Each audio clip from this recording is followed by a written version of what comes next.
Robot है वो तो 83% करेक्ट है। मशीन और रोबोट नहीं, ये सिर्फ हमारी एक ऐप है, एप्लीकेशन ऐप है, सिर्फ एप्लीकेशन जो आपके फोन में, जो आपसे हिस्ट्री पूछेगी आप उसको बताओगे, वो 83% एक्यूरेसी है। क्या बात है सर। और एक डॉक्टर खुद इतना पढ़ा लिखा, इतनी डॉक्टरी कर रखी है, उसका 21% है। सर अब भी जो चीजें देख रहे हैं ना, चल रही हैं चीजें, वो इंजीनियरिंग के साथ, पहले एमआरआई नहीं थी ना। लो गजब की बात होगी साथियों, मतलब आपकी एक ऐप आपके बारे में, आपका जो डायग्नोज है, आप बीमारी की हिस्ट्री डालोगे तो 83% आपको करेक्ट ये बता देगी कि आपको ये तकलीफ है, और शायद वो एडवाइस भी दे देगी आप वहां उसका जाइए। एक सबसे बड़ा बेनिफिट एक और भी है, वो टेस्ट भी कम कराती है। वो टेस्ट भी कम कराते हैं। वो हिस्ट्री बेस्ड है।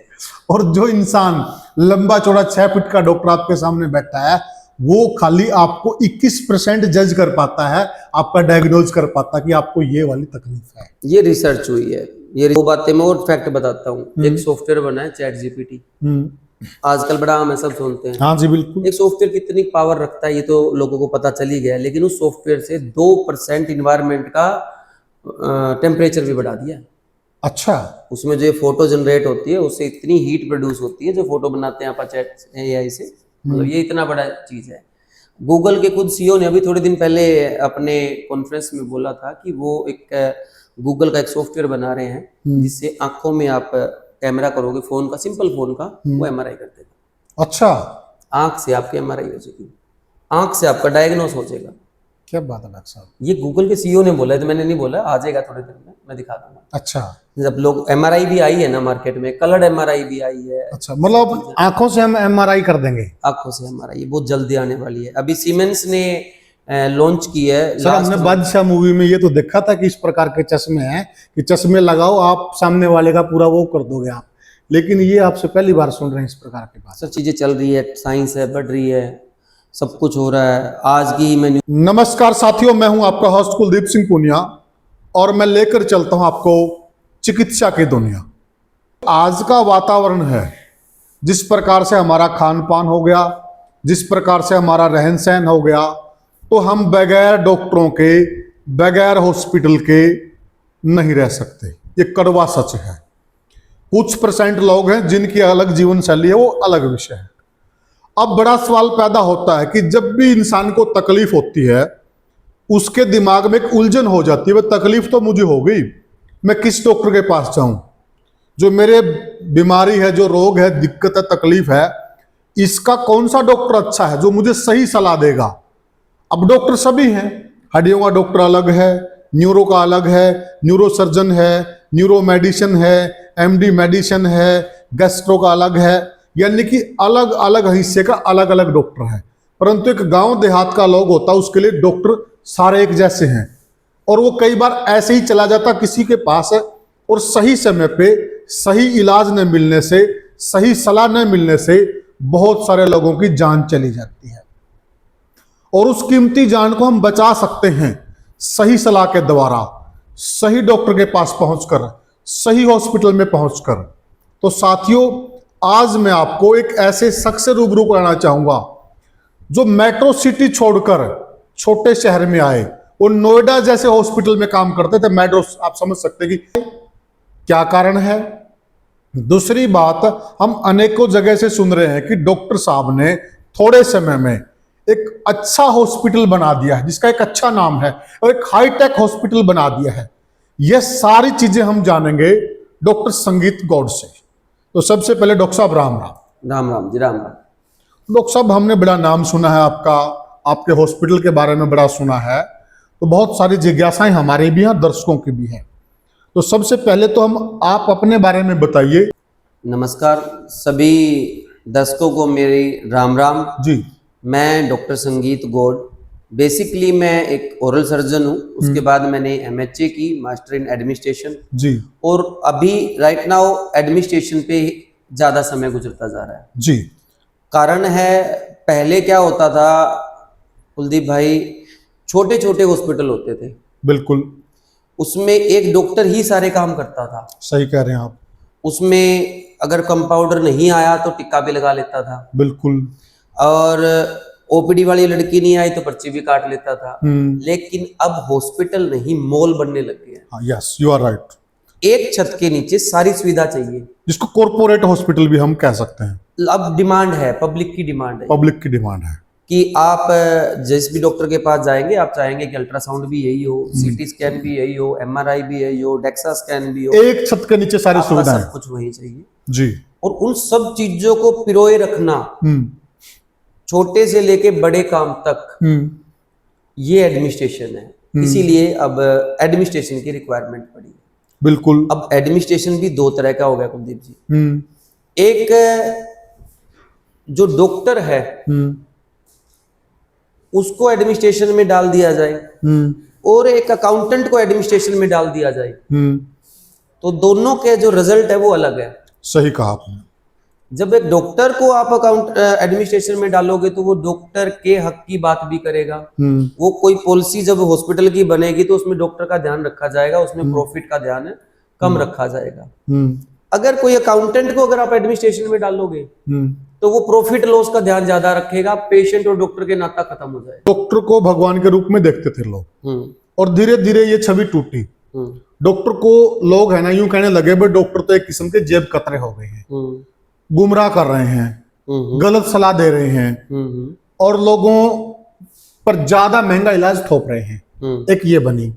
अब आपने जो बात कही कि आपके अंदर दोनों क्वालिटियां हैं, आपने डॉक्टरी भी की है प्लस आपने एडमिनिस्ट्रेशन का भी कोर्स किया है, तो आप ये कहना चाहते हैं कि आप जो सामने वाला पेशेंट है उसकी जो आर्थिक सिचुएशन है, उसकी जो दिमागी हालत है, या किस प्रकार से वो समस्याओं से ग्रसित है, उसको आप भली भांति समझ पाते, ये कह रहे हो आप? नहीं सर, मैं ये कहना चाह रहा हूं आपको, जब एक डॉक्टर पूरा हॉस्पिटल खुद चलाएगा, आप मेरी बात को बड़ा ध्यान से समझिएगा। आप एक कैबिन में आए, मैं एक डॉक्टर हूं, आपने कहा मेरा पेट दर्द है, मैं उसकी 2 दवाई लिखी और आपको भेज दिया, ठीक बात है। लेकिन जैसे ही आप मेरे कैबिन में आए, आपने मेरा पेट दर्द कहा, आपने कहा कि मुझे पेट दर्द है, उसी टाइम मेरे पास एक फोन आता है, वो एक्सरे की किस्त देनी है जी, लाने की वो देनी है, तो वो फोन दिमाग में आते ही वो पेट दर्द की 2 दवाई नहीं लिखी, वहां सीटी स्कैन लिखा जाता है।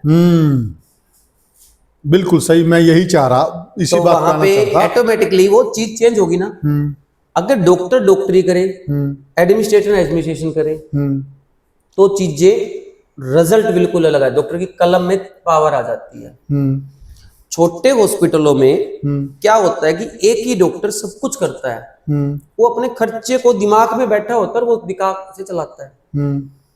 एडमिनिस्ट्रेशन के जो बंदे होते हैं, अगर वो डॉक्टरी लाइन से नहीं है तो वो सिर्फ पॉलिसीज बना देते हैं। जी आप कोई पेशेंट आएगा, आप ऐसा करोगे, आप वैसा करोगे, ये करोगे, वो करोगे, डॉक्टर को बता देते हैं ऐसे ऐसे। डॉक्टर अपनी सैलरी के हिसाब से उन चीजों को जस्टिफाइड कर देता है। तो वो कुछ कॉर्पोरेट्स में पहले बीच में ऐसा हुआ है, बट हर जगह ऐसा नहीं होता।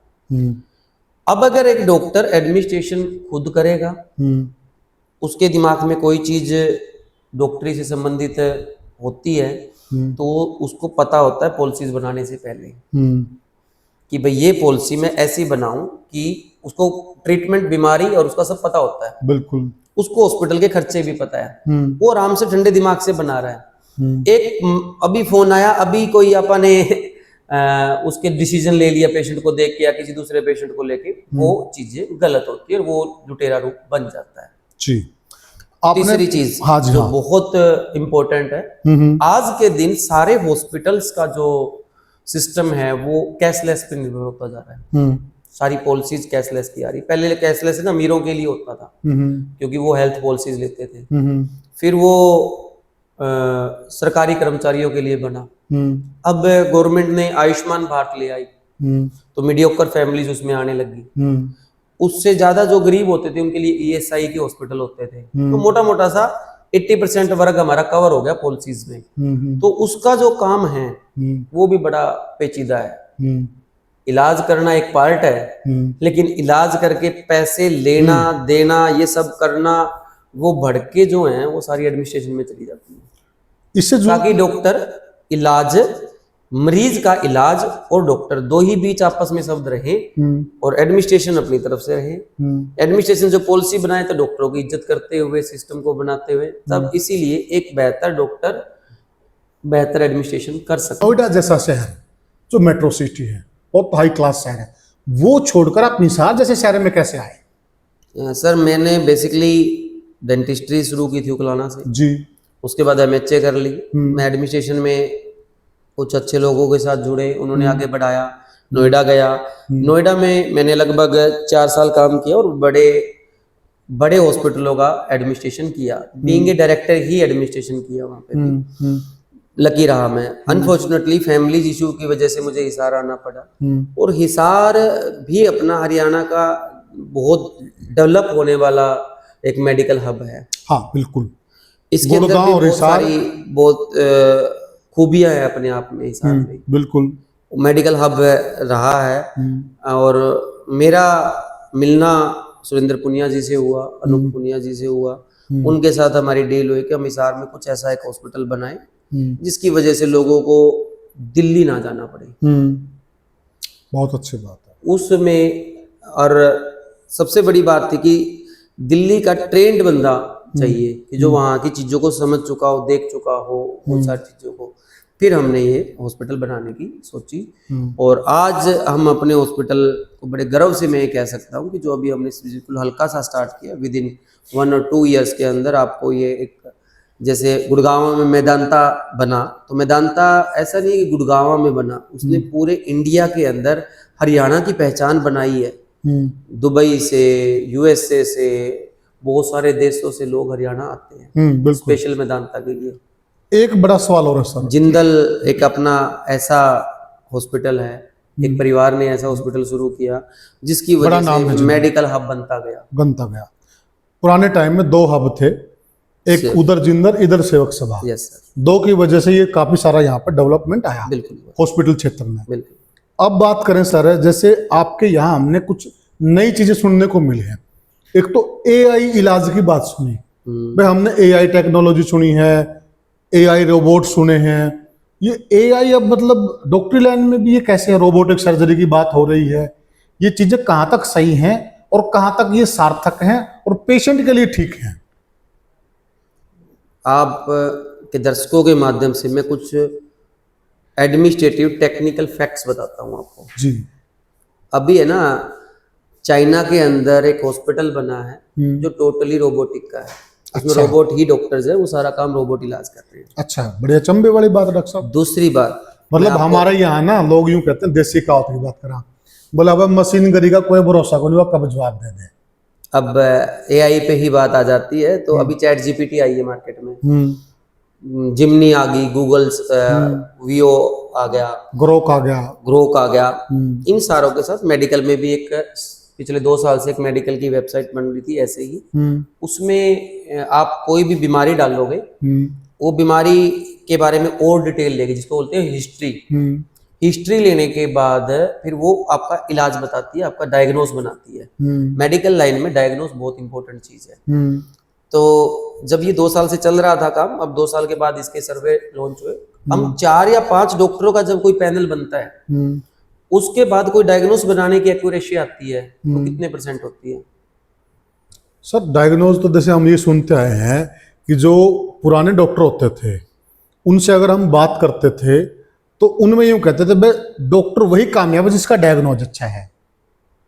मैं फिर भी आपकी बात कितने % एक्यूरेसी मानते हैं? एक्यूरेसी सर उसका कोई एक पैरामीटर तो नहीं दे सकते हम, करेक्ट पैरामीटर है, लोगों ने इसके सर्वे हुए, इसके पैमाने जैसे होते हैं। वो आप बात बता पाएंगे कि मेडिकल लैंग्वेज में उसमें रिसर्च होती रहती है सर, हर चीज का रिसर्च होती है। रिसर्च के आधार पे 21% बस। कमाल है सर, ये तो हम तो सुनते थे कि मतलब फलाने डॉक्टर का बहुत अच्छा डायग्नोज है। वो सर क्या होता कि पहले लोगों को बीमारियां ही नहीं पता होती थी। आज आप ब्रेन अटैक सुन रहे हो, किडनी अटैक सुन रहे हो, पहले पता ही नहीं था। लीवर सिरोसिस सुन रहे हो, पहले सुना था कभी? नहीं, बिल्कुल। Attack, heart failure, bypass surgery पहले नहीं थी ना, बीमारियां नहीं डायग्नोस होती थी। अब सुपर स्पेशलिटी आ गई है मार्केट में, तो बीमारियां आई है मार्केट में, पता चला है, तो डायग्नोस बने हैं। तो अब जो पैनल की बात कर रहा हूं मैं, मल्टीपल डॉक्टर्स का 21%। और जो AI ने अब जिन मरीजों का डायग्नोस बनाया है 83% एक्यूरेसी है। सच्चाई है सर ये? ये सच्चाई है सर।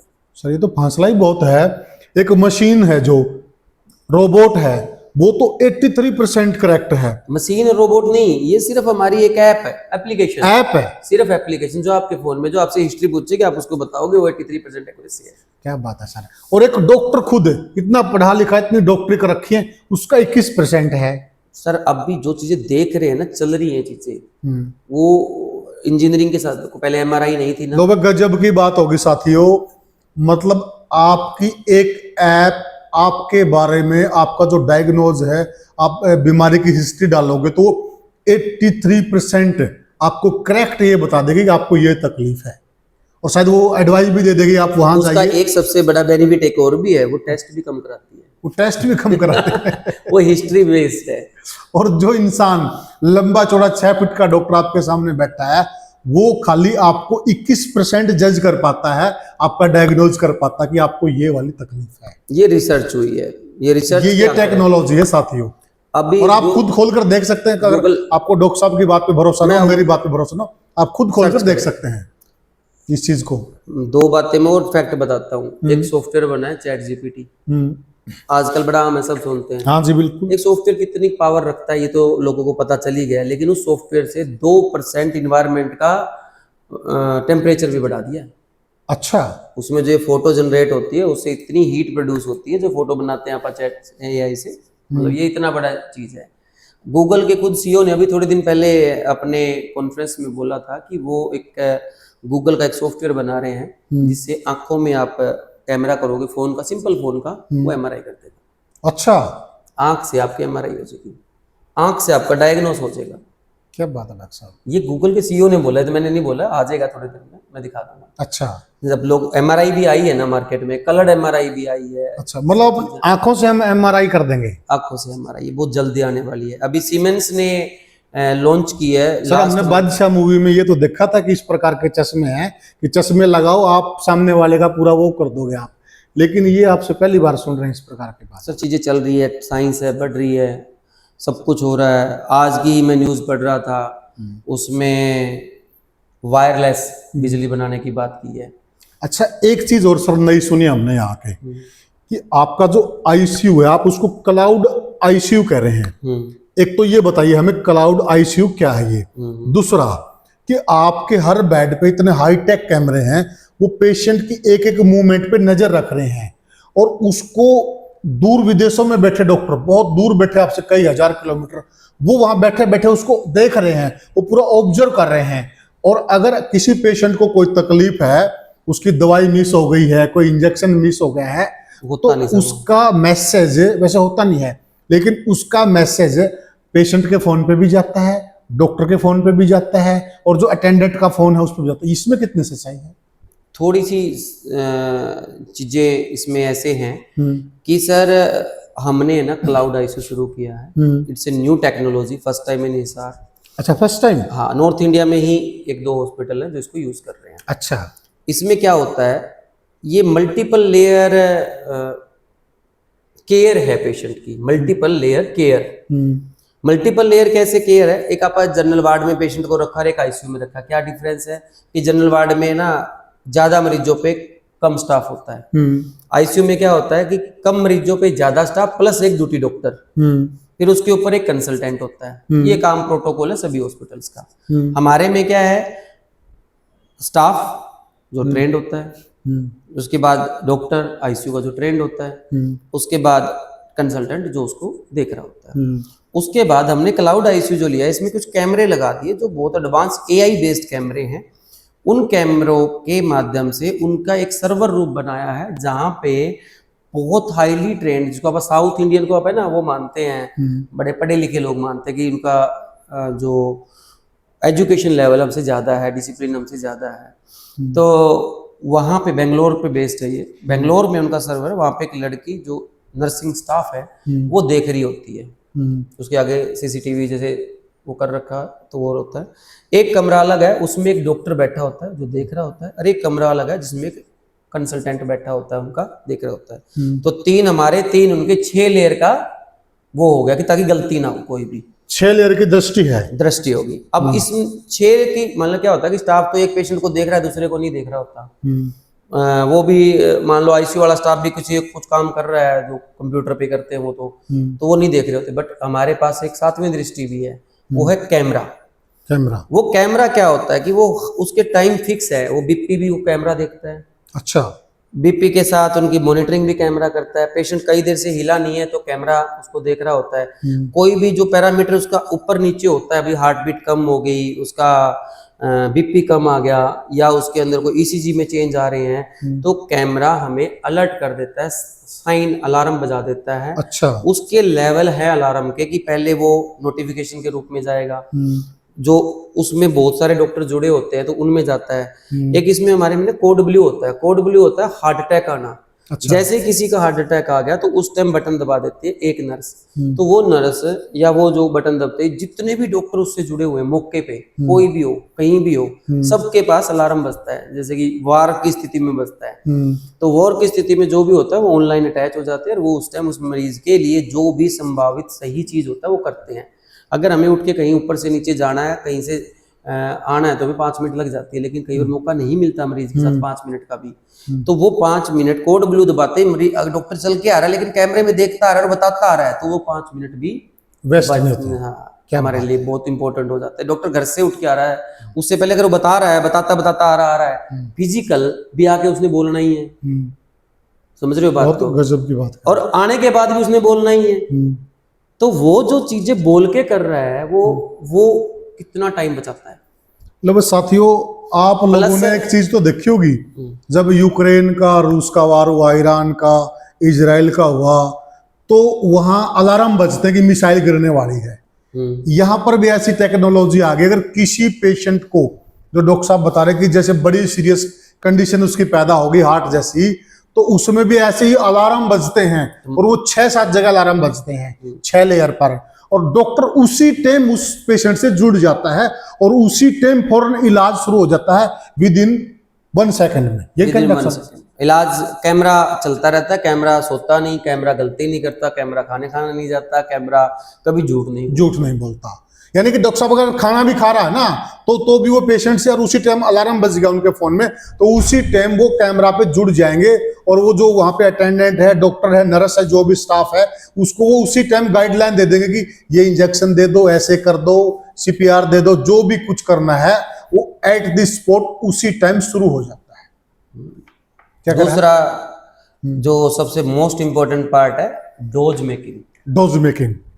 आईसीयू में ट्रेन स्टाफ रखते हैं नॉर्मली हम सभी हॉस्पिटल, लेकिन नए बच्चे भी तैयार करने होते हैं, उनको भी तो आईसीयू जब तैयार करेंगे तभी तो ट्रेंड होंगे।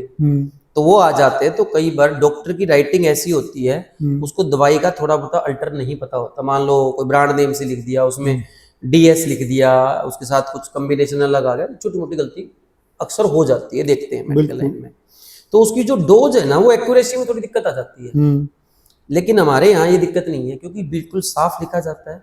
कैमरे में फोटो खींचती है, वो फोटो एआई के माध्यम से आपको सॉफ्टवेयर है जो हमारा, उसमें उस दवाई के बारे में कितना ही अनट्रेन्ड नर्सिंग स्टाफ हो, उसको पूरी डिटेल बताएगा। अगर स्टाफ उससे पूछेगा मुझे डॉक्टर ने ये लिखा है, इसकी डोज बताएं, कितने में क्या डाइल्यूट करूं, तो वो प्रिंट हो जाता है तुरंत प्रभाव से, और वो ही डोज स्टाफ बना के चला देता है। वाह, इसमें भी बहुत सारी गलतियां होती हैं। बिल्कुल सही कहा। स्टाफ है ना, कई बार गलतियां जो पेशेंट डॉक्टर से नहीं पूछता, क्योंकि 2 बार पूछ लिया, 3 बार पूछ लिया, डॉक्टर चिल्ला पड़ते हैं। ओपीडी में चले गए डॉक्टर राउंड लेके, तो चिल्ला देते हैं, तो स्टाफ नहीं जाता पूछने, जो आया लगा दिया। लेकिन यहाँ स्टाफ ने डॉक्टर से नहीं पूछना, वो किससे पूछ रहा है, जो उसको वो जानता नहीं, वो कंप्यूटर से पूछ रहा है।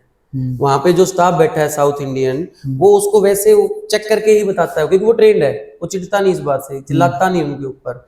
तो स्टाफ को बहुत ज्यादा सीखने को मिलता है।